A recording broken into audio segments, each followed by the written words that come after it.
Moving on to other stories, the Constitutional Court dismisses an IEC appeal against an electoral court ruling.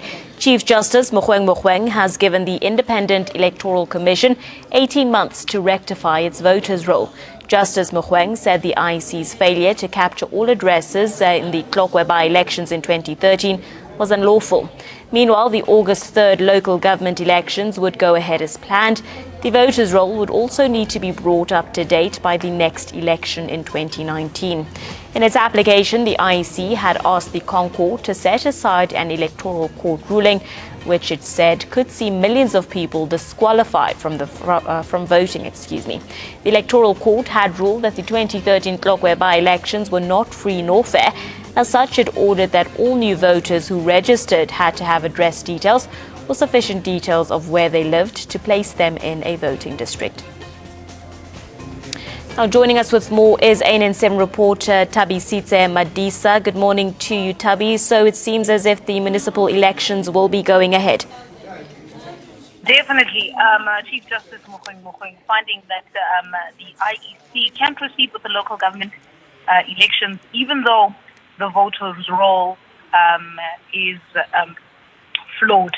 Mogoeng says the IEC must file a report with the court every 6 months to confirm how many addresses have been updated on to the voters' roll. And Mogoeng also said that this is an exceptional case which requires an exceptional solution. They also found that the IEC failed to comply with the 2003 legislation, which compelled it to update all addresses on to the voters' roll. Therefore, its failure to record those addresses on the voters' roll was found to be invalid and inconsistent with the Constitution. But for now, the elections will go ahead, even though the Constitutional Court has found that the voters' roll has been flawed. And on the topic of the voters' roll being flawed, was there any action prescribed to be taken? Was there any way forward sought in that regard? Well, the Chief Justice did mention that the IEC must file a report with the court every 6 months to confirm how many addresses have been updated onto the voters' roll. Now, remember, this case, of course, dates back to 2013 in Tlokwe, where several independent Tlokwe candidates complained that the voters' roll was supplied without addresses, and the independent candidates therefore challenged the free and fairness of those by-elections which were held in Tlokwe. Therefore, voters' addresses were not included in the voters' roll, and those independent candidates, of course, protested that matter, and that matter subsequently made it to the Constitutional Court, and the candidates believed that the IEC could not secure the 12.2 million addresses before the August elections. Just lastly, Tabisitse, Justice Mogoeng did say that the IEC's failure to capture all addresses in the Tlokwe by-elections in 2013 was indeed unlawful, like you have stated. But was there any talk on action being taken against the involved individuals?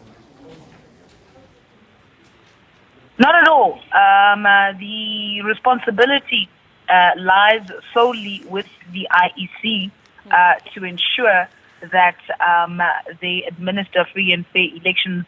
And as I've mentioned, they will be monitored. So 6 months from today's judgment, they will have to file a report, or rather every 6 months from today, file a report confirming how many addresses they have updated onto their voters' roll. But the independent candidates, as well as the various political parties, including the DA and the Congress of the People, have all welcomed this morning's judgment, saying that it speaks to the free and fair elections of our country, and that it doesn't speak only to the independent candidates being able to participate in by-elections or the upcoming elections, that it involves every South African voter. Well, thank you very much to Thabisitse for the update. NN7 reporter Thabisitse Madisa joining us there on the phone line, just updating us.